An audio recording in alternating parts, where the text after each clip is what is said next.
All right, so this is me trying out a new thing, which is seeing if the video recording will work on my cell phone. And what I want to go over today is, we did a podcast the other day on change management, how to lead through change. And one of the areas that I felt like we didn't really discuss the way I wanted to discuss was some of the steps of the Kotter model, right? Because when I went through my career in the military and now what I do in the classroom, and I look at the Kotter model as to how you manage change, it's definitely one of the best ways that I've found to do this. And I don't recommend reinventing the wheel every time you want to do something. So bringing change to an organization is one of the hardest times you'll ever have as a leader, as a parent, as just anybody that's out there living in the world. And so a couple things for advice, right? Number one, you recognize the change needs to happen. You recognize that this is a problem or that there's something that's coming and you got to address it. So the first thing you must do is notify everybody on your team. There's a problem, there's a change, and we've got to do something about it. And you got to have a sense of urgency. You have to have a space that you're willing to say, this is a significant problem that I want us to try to attack. Okay, that's number one. Have a sense of urgency. There needs to be a change, and I want us to do something about it. What can we do? Number one. Number two, you got to build a team that's going to guide your organization through the change. I don't care what you call it. I don't care how you look at it. It could be a steering crew. It could be a guiding coalition. It could be a leadership team. Whatever it is. You've got to get some key decision makers, some key shakers and movers on your team to come together and to see why the change has to happen. They've got to see the vision, they've got to understand it, and you've got to give them the opportunity to collaborate as to how you're going to not only possibly implement the change, make the change, but as to what the change is going to be. That's going to give you buy-in as well as support as you communicate this with the rest of the team. Next up, you and that team of people you bring together have got to form the vision. What is the strategy behind the change? Are we changing just to change? That sucks. Don't do that. Bad plan. Right? But what I want you to do is to think about why this change is going to positively affect everybody on the team. Number one, it has to happen. So the positive effect is we're going to move forward in the goal of whoever we got to do. Just how it is. Right? That's one of the best ways to recognize change is coming. There's a significant change. It's beyond our control. So let's go ahead and start taking bites of the apple now under our own control by somebody else forcing us to take the bites, right? That's number one. Number two, there's a game changer that can make all of our quality of life better. Huge. Communicate that. Three, there could be a possible path for us to make greater income, greater equity for the team, greater inclusion, whatever it's going to be, right? You've got to have the vision as to what the change is going to bring and why it's going to positively or negatively affect everyone. And if there's going to be negative effects, just own it up front. No reason to hide it. Everyone's going to know anyway, but there's got to be some reasons why this is coming out. I tell my people all the time, there's got to be at least 3 reasons why for me to do anything. And if I don't know the reasons why, that's step one. Let's figure it out. And I want at least 3, right? The next thing is take your guiding coalition, take your steering committee, and then broaden that base out to the strategic team that's going to implement the change. You're going to have the people that are going to be the ones that are making the moves. You're going to have the communicators. You're going to have the people that are out there that are actually doing the reconnaissance as to what needs to happen. And then you have the ones that are actually going to start making it work. Again, you're taking that smaller coalition you had at first, and you're making that bigger by bringing people into the change and spreading the information out there so people are not super surprised when it comes down. Next up, all right, our 5th step, right, is you're going to recognize what are the barriers to success.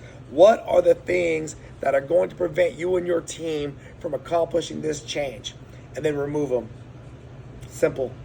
Plain simple. Call them out, eliminate them, take them to the decision makers and say, you said make the change, we're making the change, here's the problems. In order for us to make this change, these things must go away. And the leadership should say, check, they got to go away. And if that's part of the change process, so be it. And if that's people just accepting change, get on board. It really is that simple, y'all. Like in this world that we live in, if you don't want to accommodate the change, if you don't want to be a part of the change, you must then take decisions into your own hands and make the choice you want to make, right? It's been my experience that I don't typically just want to upend my life, and that when I feel change coming and I see change coming, I would much rather be a part of the solution than just be a part of the obstruction to the process. It's just how it is, right? So these barriers are going to get removed. And so you can either be a part of the team or you can just unfortunately stand in the way and possibly get left behind, right? And that's exactly what we're going to do. So moving forward, just remember, create the sense of urgency. We're going to build that team, that steering committee that's going to guide us forward. We're going to lock in on the vision. We're going to lock in on the reasons why we're going to do this, right? We're going to broaden the base down to the strategic team that's going to communicate it to everyone and start implementing change at critical levels. We're going to remove barriers, right? And the next thing is we're going to start recognizing the wins for the change that we're managing, right? We're going to start having progress. We're going to unlock initiatives. We're going to find reasons to be happy with what we're doing. And then what we're going to do is communicate those across the team. What we want to do is build momentum.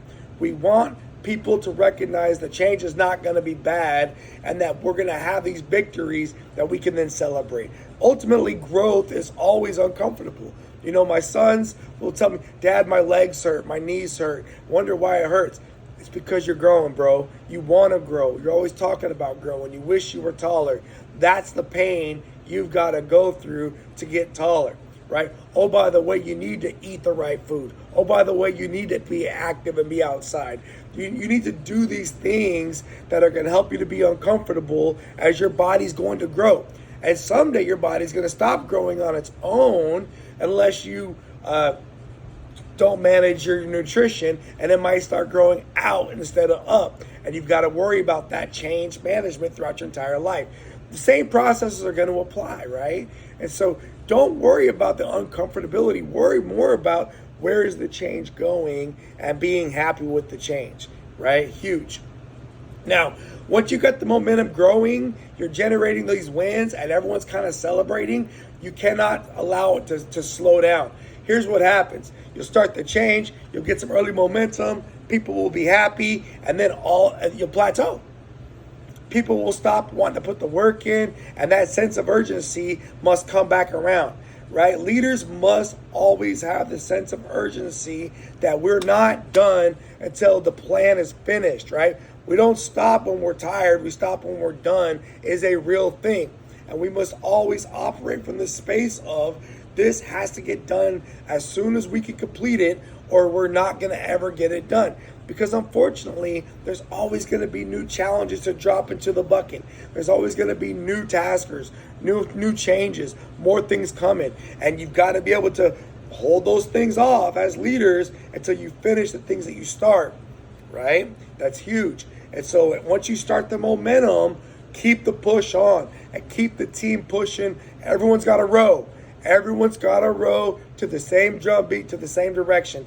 And then last but not least, the change has got to be fully implemented. And then you've got to debrief. Okay, we went through this whole process. What did we like about the change? What did we not like about the change? What did we like about the process? What did we like about everything that we did? What did we learn about our team? What did we learn about the change? Is this something we're going to continue to stick with?